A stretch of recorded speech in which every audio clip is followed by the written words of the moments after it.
Les saluda Francisco Espinosa. El video es para ejemplificar una clase bajo la metodología del profesor Gerardo Mora. El tema es la conquista de México, Tenochtitlan. Aprendizaje esperado de la unidad. Analiza las consecuencias de la conquista y la colonización española. Aprendizaje del tema. Analiza las consecuencias de la conquista de México, Tenochtitlan. La clase se compone por 3 tiempos: apertura, 10 minutos, desarrollo, 25 minutos y cierre, 15 minutos. Dando un total de 50 minutos, que es el tiempo de una clase para nivel secundaria de historia. Iniciando con la apertura, vamos a utilizar como fuente el Códice de Coquechola. Vamos a utilizar 4 alumnos y planteando uno por cada fila, vamos a preguntar a alumnos pasivos y activos. Esta es la imagen principal, este es el códice completo. Asimismo, presento las secciones del códice para su mejor visualización. Primera pregunta: ¿qué observas en las imágenes? Siguiente pregunta: ¿qué armas portan los personajes de la imagen? Aquí se puede apreciar mejor. Tercera pregunta: ¿qué animales puedes distinguir?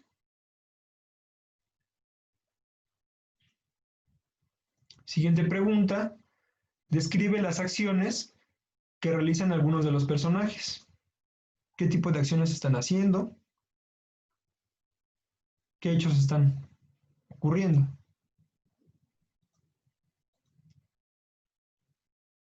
Siguiente pregunta: ¿por qué algunos indígenas utilizan armas europeas y por qué otros no?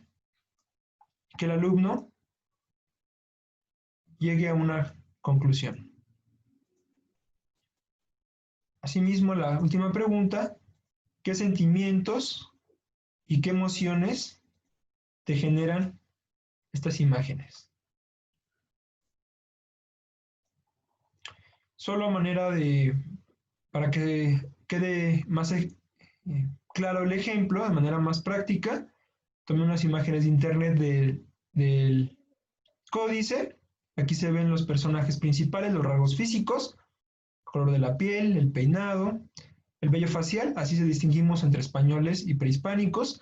La vestimenta, si tienen zapatos o si van descalzos o si traen objetos que portan, como esta cruz con un estandarte. O en este caso se distinguen las armas, las espadas, lanzas, escudos o inclusive cañones.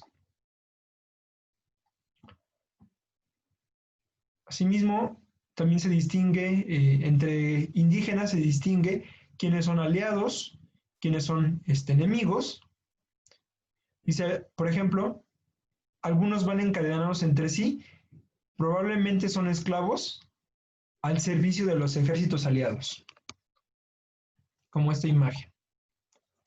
Bien, con esto cerramos la parte de lo que es la apertura, recordando que son imágenes que ya capten la atención del alumno.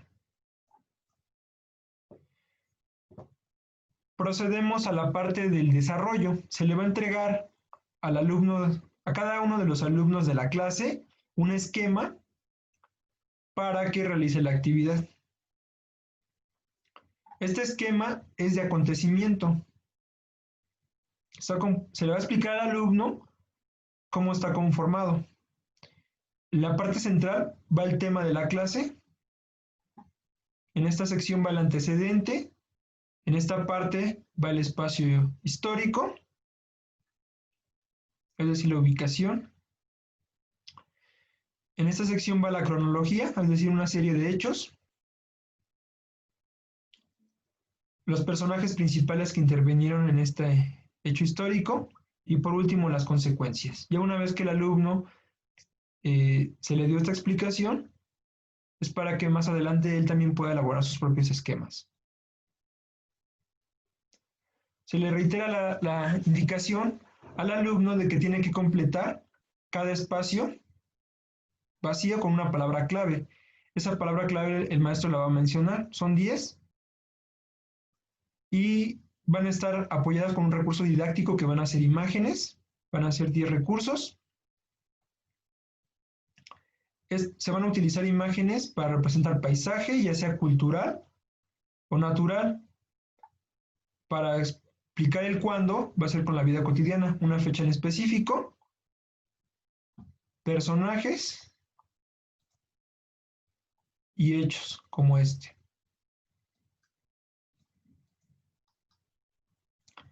Ir iniciando con lo que es el desarrollo de este esquema, empezamos con los antecedentes. En Cuba no se encontró suficiente oro y plata para que fuera una conquista exitosa, es decir, rentable, por lo cual le llegó la idea a algunos de los conquistadores explorar nuevos territorios más allá del Caribe. Asimismo, el contexto se encuentra que era el dominio de los aztecas en la región de Mesoamérica. La situación era bastante tensa, había distintas civilizaciones y costumbres. Para esta parte de la conquista utilizamos esta imagen, la imagen 1, para ejemplificar cómo fue parte de la conquista en el Caribe.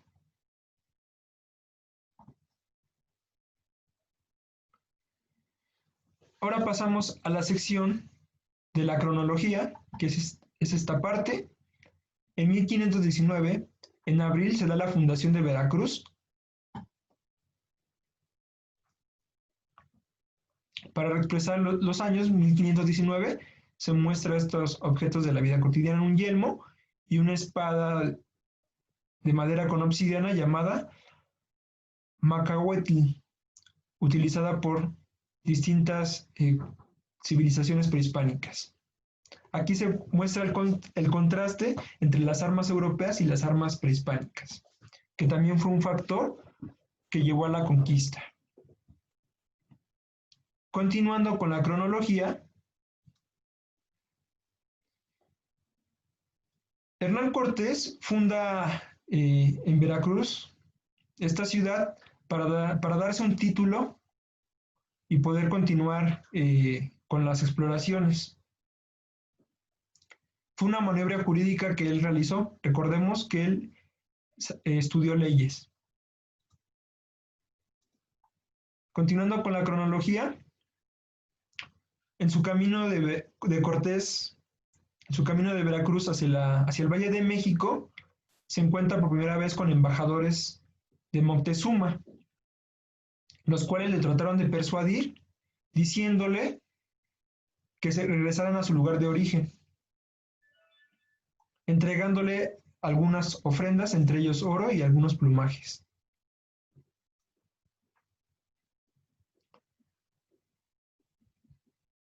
En junio llega a la ciudad de Zempoala, donde realiza alianza con los totonacas, pueblo que estaba sometido bajo la tributación del Imperio Mexica, la cual vio la oportunidad en Hernán Cortés y en los españoles de liberarse de este yugo, por lo cual se unieron. En septiembre combate con los tlaxcaltecas y posteriormente se realiza una alianza. En primera instancia, los tlaxcaltecas, entre ellos uno de los líderes, un joven guerrero, Xicoténcatl, tenía la idea de asesinar y expulsar a estos invasores, pero la mayoría de los sacerdotes y grupos dirigentes optaron por unirse a los tlaxcaltecas bajo el mismo argumento. Con esto vamos estableciendo que otro factor de la conquista fueron las alianzas de los pueblos prehispánicos para someter o conquistar a Tenochtitlan. Con esto hilamos o vinculamos lo que vimos en la parte de la apertura con el códice, con la cual vemos prehispánicos combatiendo a otros prehispánicos.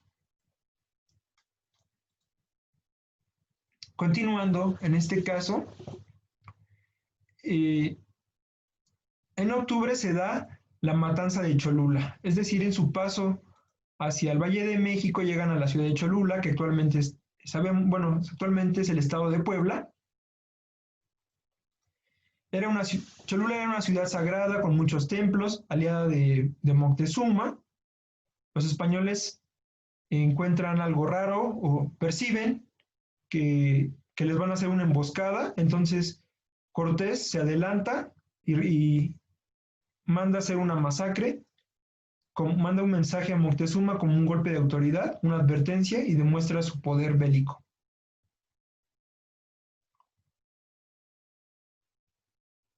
Un mes después, es decir, en noviembre, llega a México Tenochtitlan, los españoles con sus aliados entran a la ciudad de Tenochtitlan, lo recibe Moctezuma.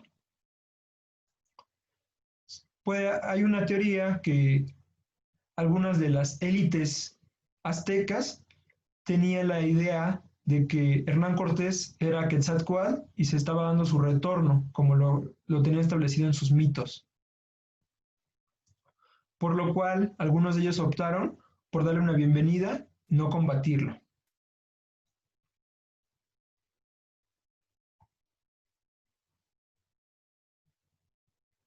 Posteriormente, se da la prisión de Moctezuma, es decir, Hernán Cortés le dice que queda detenido en nombre del rey Carlos V de España.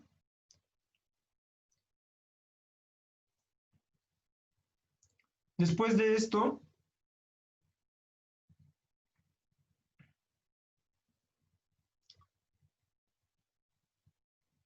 Cortés va a Veracruz a arreglar algunos asuntos con Pánfilo de Narváez, ya que, como sabemos, Hernán Cortés había escapado de Cuba sin el permiso de Diego de Velázquez para hacer las exploraciones, por lo cual tenía que arreglar esta situación.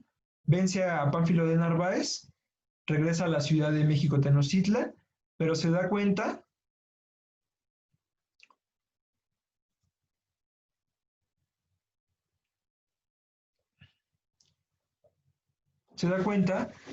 que Pedro de Alvarado ordenó una matanza en el Templo Mayor, similar a la de Cholula.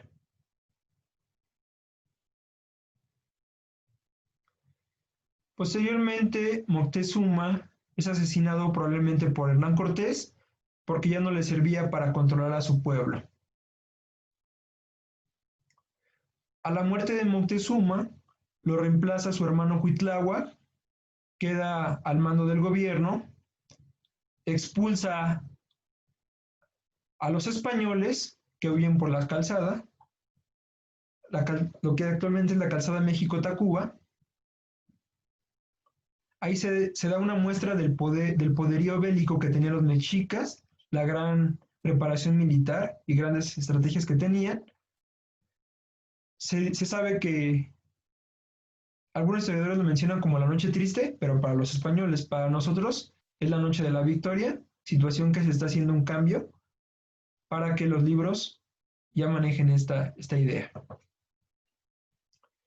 Hay varias anécdotas que se dice que estaban a punto de acabar con los españoles, pero debido a que se hizo de noche, ya no continuaron atacándolos, pues como sabemos en el pensamiento mesoamericano, un soldado cuando perdía la vida en un combate durante la noche, ya no trascendía a su plano espiritual, entonces decidía no combatir de noche. De esta forma, Hernán Cortés huyó hacia Tlaxcala.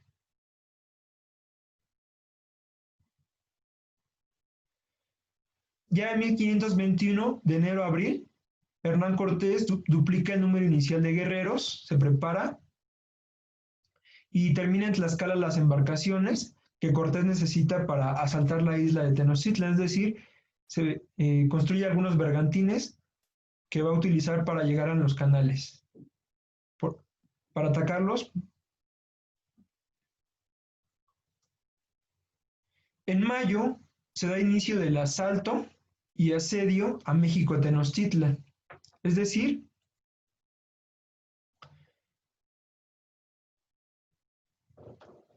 bloquearon los suministros de agua y de alimentos para los pobladores de la Gran Tenochtitlan.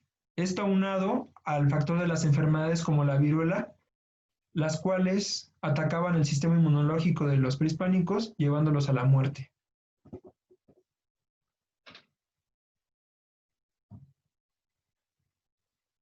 De mayo llega el periodo en agosto, en la captura de Cuauhtémoc y matanza de Tlatelolco y fin de la guerra. Es decir, los españoles es cuando llegan a atacarlos por agua y por tierra, y los mexicanos luchan casa por casa para defender su ciudad. Pero finalmente, el 13 de agosto de 1521, se da la rendición, con esto se da la caída de Tenochtitlan. Ahora pasemos al reactivo número 6, que son los personajes principales. Vamos a hablar de Moctezuma.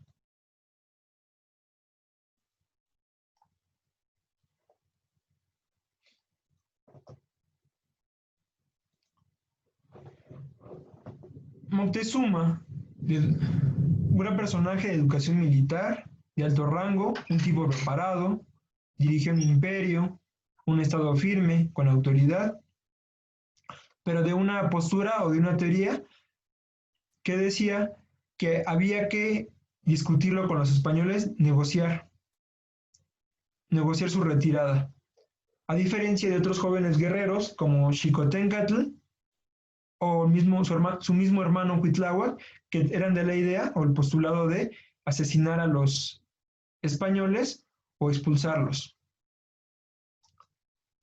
Por otra parte, tenemos otro personaje principal, que es Hernán Cortés.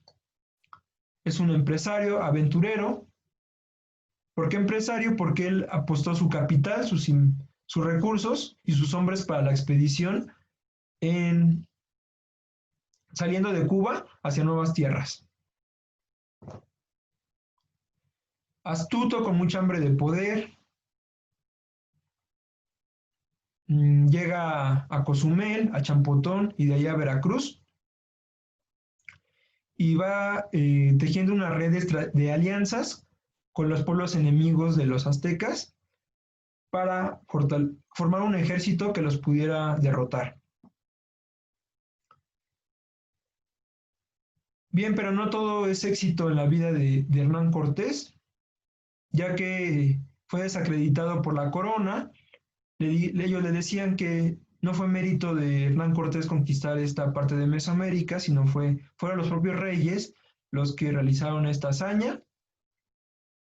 Asimismo le quitaron sus propiedades, algunos astilleros que tenían Huatulco, algunas empresas donde con caña extraía ron y azúcar que exportaba a España, le fueron quitadas estas propiedades, murió en la pobreza. Con eso terminamos la sección del esquema de personajes principales. Pasamos a la parte de las consecuencias. Se da el fin de la civilización mesoamericana. Con ella terminan las aportaciones científicas. ¿Qué tipo de aportaciones? Prehispánicas. ¿Como cuáles? Entre ellas la arquitectura, las matemáticas, la astronomía, la herbolaria. Como sabemos, Tenochtitlan fue destruida, pero si uno visita Teotihuacán o Palenque en el estado de Chiapas, se puede dar cuenta de la magnífica arquitectura que tenían, los trazos perfectos, las calzadas, asimismo del gran avance matemático que tenían en la exactitud de sus calendarios para calcular los periodos de lluvias para la actividad agrícola. Todo esto termina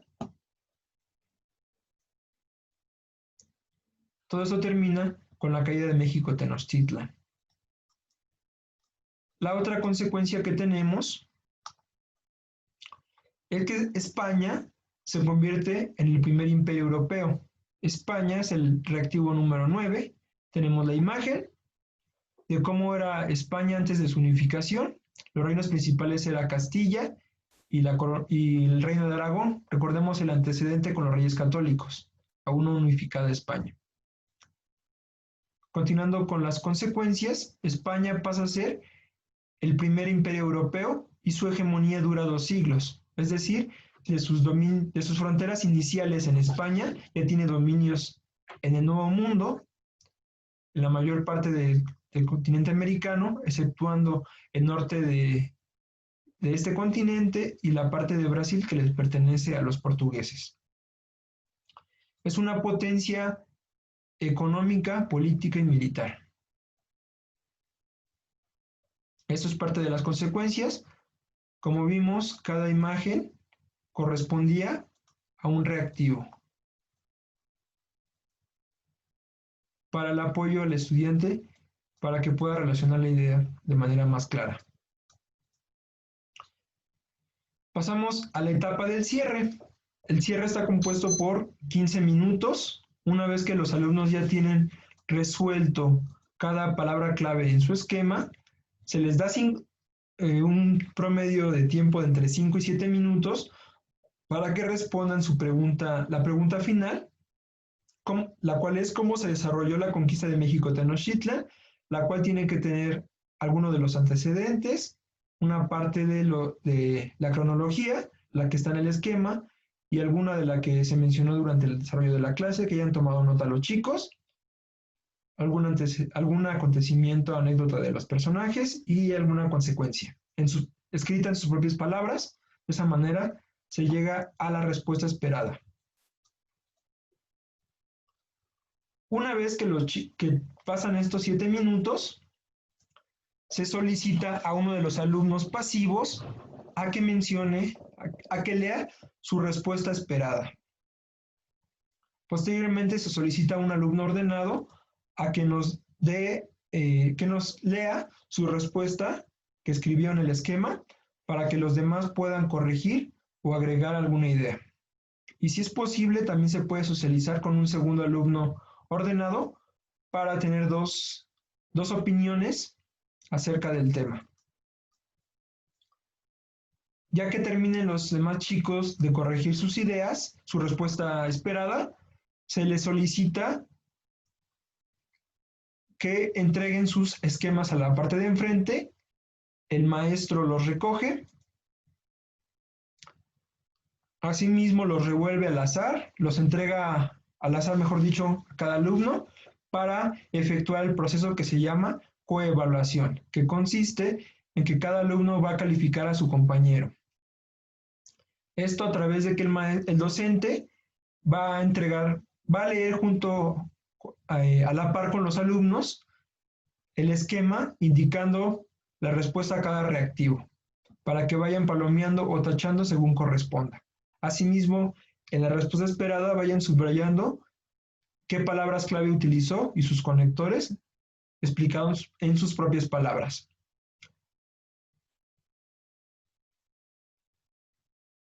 De esta manera se finaliza lo que es el cierre y con esto la conclusión de la clase. Por su atención, gracias.